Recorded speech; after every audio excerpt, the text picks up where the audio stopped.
দেখতে প্রায় 9 ফুট লম্বা এবং 9 কেজি ওজনের বিশাল সাইজের একটি অজগর সাপ আটকা পড়ে শেরপুরের সীমান্তবর্তী নালিতাবাড়ী উপজেলায়। একটি মরিচ ক্ষেতের জালে আটকে পড়া অজগর সাপটি উদ্ধার করেছে স্থানীয়রা। পরে বন বিভাগকে খবর দিলে উদ্ধারকৃত অজগরটি তারা বনে অবমুক্ত করেন।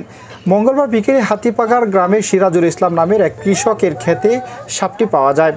জানা গেছে বিকেলে ওই গ্রামের নাহিদ ও লুৎফর নামের 2 যুবক মাছ ধরার জন্য গাছ থেকে পিঁপড়ার ডিম সংগ্রহ করতে ভোগাই নদীর ধারে যায়। এ সময় তারা কৃষক সিরাজুল ইসলামের মরিচের ক্ষেতের আইলে সুতার জালে জড়িয়ে থাকা একটি সাপ আটকে থাকতে দেখে। পরে তারা কাছে গেলে সাপটি অজগর বলে চিনতে পারে এবং স্থানীয় নয়াবিল ইউপি চেয়ারম্যান মিজানুর রহমানকে খবর দেয়। খবর পেয়ে ইউপি চেয়ারম্যান বিষয়টি বন বিভাগের মধুটিলা রেঞ্জ কর্মকর্তাকে জানান। পরে বন বিভাগের লোকজন এসে বিকেলে অজগরটি উদ্ধার করে নিয়ে যায়। এ সময় অজগরটি দেখতে আশপাশের উৎসুক মানুষ ভিড় করে।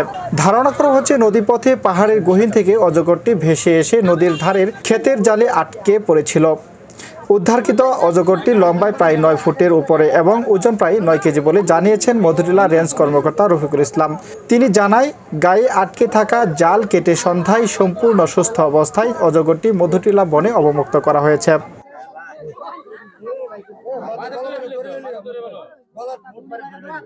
নদীতে যাওয়ার পথে দেখি জালের ভিতরে সাপ বাইজা রয়েছে। বাইজা থাকার পরে সাপে ফানা ধরতেছে, ফস ফস ফস ফস শব্দ করতেছে।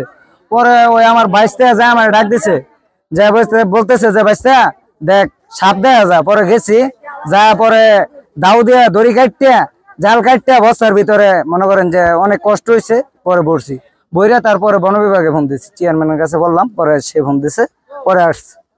আমি পিঁপড়ার ডিম বাসা খুঁজবার গেছিলাম।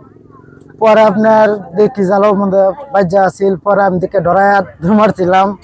পরে আপনার লোকজন ডাক দেওয়ার পরে আয়ে পরে সাহস করে পরে মনে করেন বস্তার মধ্যে ভরছি, ভরে বাসায় নিয়ে আসছি। পরে বন বিভাগে ফোন দিছি, চেয়ারম্যানের ফোন দিছে, আসছে ওরা, আসলে ওরা নিয়ে গেছে।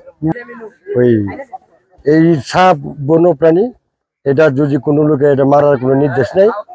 আমরা এটা পাইলে যে আমাদের কাছে ফোন দেয়, আমরা এসে নিয়ে যাই। আমাদের পার্কেও সাপ আছে, আবার যেগুলো অসুস্থ গুলো চিকিৎসা করে বনে আবার ছেড়ে দেওয়া।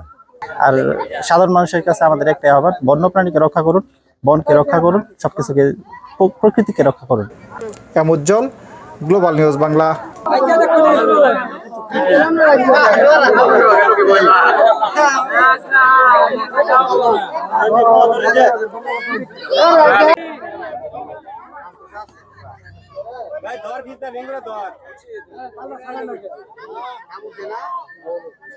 প্রিয় দর্শক, আপনারা দেখতে পাচ্ছেন যে এখানে বিশাল বড় একটি অজগর সাপ। আসলে এটি আমরা ক্যামেরা হয়তো এতটা বোঝাতে পারছি না, কিন্তু আমরা বাস্তবে যারা দেখছি আসলে দেখতে পাচ্ছি যে অনেক বড় এবং এটা